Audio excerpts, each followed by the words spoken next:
ಕಾಲ ಯಾರಿಗೂ ಕಾಯುವುದಿಲ್ಲ. ನೆನಪಿರಲಿ, ಮಾನವ ಜೀವನ ದೊಡ್ಡದು ಎಂದಿದ್ದಾರೆ ಪುರಂದರದಾಸರು. ಮನುಷ್ಯ ಜನ್ಮ ಸಿಗುವುದೇ ಕಷ್ಟ. ಸಿಕ್ಕಿದಾಗ ಅದನ್ನು ಸಾರ್ಥಕಪಡಿಸಿಕೊಳ್ಳಬೇಕು ಎನ್ನುತ್ತಾರೆ ಬಲ್ಲವರು. ಮಾನವ ಜನ್ಮ ಉತ್ಕೃಷ್ಟವಾದುದು ಎಂದು ಪುರಾಣಗಳು ಕೂಡ ಹೇಳುತ್ತಿವೆ. ಮನುಷ್ಯ ಮನುಷ್ಯನಾಗಿ ಬಾಳುವುದು ಬಹಳ ಮುಖ್ಯ. ಮನುಷ್ಯ ಎಷ್ಟು ವರ್ಷಗಳು ಬದುಕಿದ್ದ ಎಂಬುದು ದೊಡ್ಡ ವಿಷಯವಲ್ಲ, ಅವನು ಹೇಗೆ ಬದುಕಿದ ಎಂಬುದೇ ಮುಖ್ಯ. ಮನುಷ್ಯ ಹುಟ್ಟಿದಂದಿನಿಂದ ಪ್ರತಿದಿನವೂ ಅವನ ಆಯುಷ್ಯದಲ್ಲಿ ಕಡಿಮೆಯಾಗುತ್ತಲೇ ಹೋಗುತ್ತದೆ. ಏಕೆಂದರೆ ಕಾಲಚಕ್ರವು ಯಾರಿಗೂ ಕಾಯುವುದಿಲ್ಲ, ಅದು ಸದಾ ತಿರುಗುತ್ತಲೇ ಇರುತ್ತದೆ. ಪ್ರತಿಯೊಂದು ದಿನ ಕಳೆಯುತ್ತಿರುವ ಹಾಗೆ ತನ್ನ ಆಯುಷ್ಯ ಕಡಿಮೆಯಾಗುತ್ತಾ ಹೋಗುತ್ತದೆ ಎಂದು ಮನುಷ್ಯ ಎಂದೂ ಸಹ ಯೋಚಿಸುವುದಿಲ್ಲ. ಆದರೆ ನಿಜಕ್ಕೂ ಇದು ಆಶ್ಚರ್ಯಕರವಾದ ಸಂಗತಿ. ಕಾಲದ ವೇಗವನ್ನು ಯಾರಿಂದಲೂ ಕೂಡ ತಡೆಯಲು ಸಾಧ್ಯವಿಲ್ಲ. ಮನುಷ್ಯ ಪ್ರತಿಯೊಂದು ಕ್ಷಣವನ್ನು ಸದ್ವಿನಿಯೋಗ ಪಡಿಸಿಕೊಳ್ಳಬೇಕು. ಹಿಂದೆ ಆಗಿದ್ದನ್ನು ನೆನೆದು ದುಃಖಿಸುತ್ತಾ ಮುಂದೇನಾಗುವುದೋ ಎಂದು ಚಿಂತಿಸುತ್ತಾ ವರ್ತಮಾನದಲ್ಲಿ ಮನುಷ್ಯ ಬದುಕುತ್ತಿದ್ದಾನೆ. ನಿನ್ನೆ ನಡೆದಿದ್ದು ವಾಪಸ್ ಬರುವುದಿಲ್ಲ, ಮುಂದೆ ನಡೆಯುವುದು ಸಹ ನಮಗೆ ತಿಳಿದಿಲ್ಲ. ಇಂದು ಮಾತ್ರವೇ ಸತ್ಯ ಎಂದು ನಾವು ಅದನ್ನು ಸಂತಸದಿಂದ ಕಳೆಯಬೇಕು.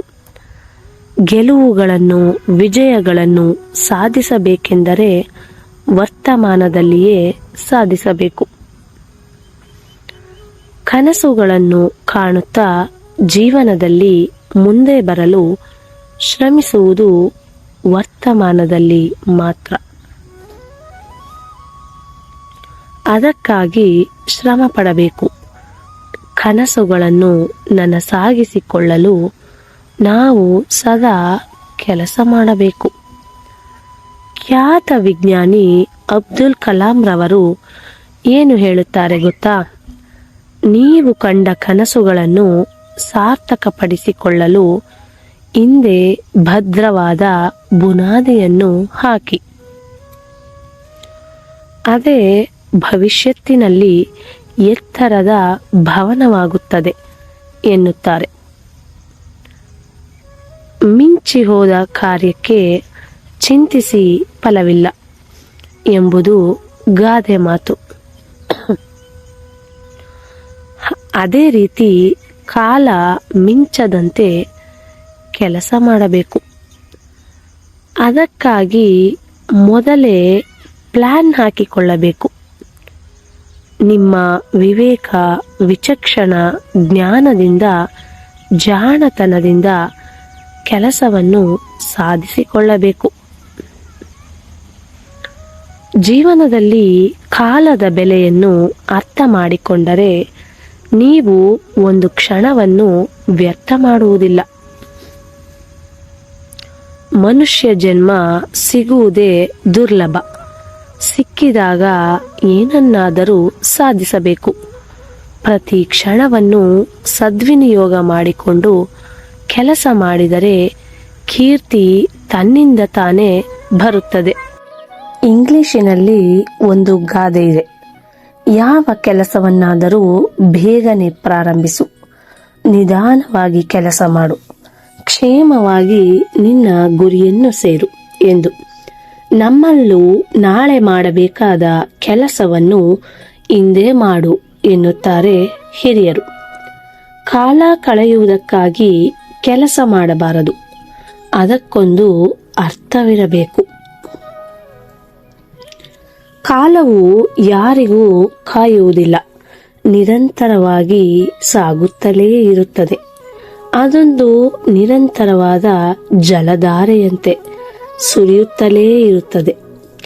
ಅದನ್ನು ಹಿಂದೆ ತರಲು ಸಾಧ್ಯವಿಲ್ಲ. ನಮ್ಮ ಜೀವನ ಕೂಡ ಕಾಲಚಕ್ರದಂತೆಯೇ ನಡೆಯುತ್ತಲೇ ಇರುತ್ತದೆ. ಬಾಲ್ಯ, ಯೌವನ, ವೃದ್ಧಾಪ್ಯ ಎಂದು ಒಂದರ ಹಿಂದೆ ಒಂದು ಬರುತ್ತಲೇ ಇರುತ್ತವೆ. ಬಾಲ್ಯದಲ್ಲಿ ಹೀಗೆ ಮಾಡಿರಬಹುದಿತ್ತು, ಯೌವನದಲ್ಲಿ ಹೀಗೆ ಮಾಡಿರಬಹುದಿತ್ತು ಎಂದು ಯೋಚಿಸಿದರೆ ಏನೂ ಕೂಡ ಪ್ರಯೋಜನವಿಲ್ಲ. ಕಳೆದ ಕಾಲ ತಿರುಗಿ ಎಂದಿಗೂ ಬರುವುದಿಲ್ಲ. ಇಂತಹ ನಿರಾಸೆ ಎದುರಾಗಬಾರದೆಂದರೆ ಜೀವನದ ಪ್ರತಿ ಕ್ಷಣವನ್ನು ನಾವು ಸದ್ವಿನಿಯೋಗಪಡಿಸಿಕೊಳ್ಳಬೇಕು, ಸಾಧನೆಯನ್ನು ಮಾಡಬೇಕು. ನಾವು ಅಂದುಕೊಂಡಿದ್ದಕ್ಕಾಗಿ ಹಗಲು ರಾತ್ರಿ ಕಷ್ಟಪಡಬೇಕು, ಸಾಧಿಸಬೇಕು. ಅದರ ನಡುವೆ ಕಷ್ಟಗಳು, ನಿರಾಸೆ ಏನೇ ಎದುರಾದರೂ ನಾವು ಧೈರ್ಯಗೆಡಬಾರದು. ಅಂದುಕೊಂಡಿದ್ದು ಆಗಲಿಲ್ಲವಲ್ಲ ಎಂದು ಪ್ರಾಣ ಕಳೆದುಕೊಳ್ಳಬಾರದು. ಈ ಮನುಷ್ಯ ಜನ್ಮ ವರವೆಂದು ಭಾವಿಸಿ ಅದನ್ನು ಸಂತೋಷದಿಂದ ಅನುಭವಿಸಬೇಕು. ಧನ್ಯವಾದಗಳು.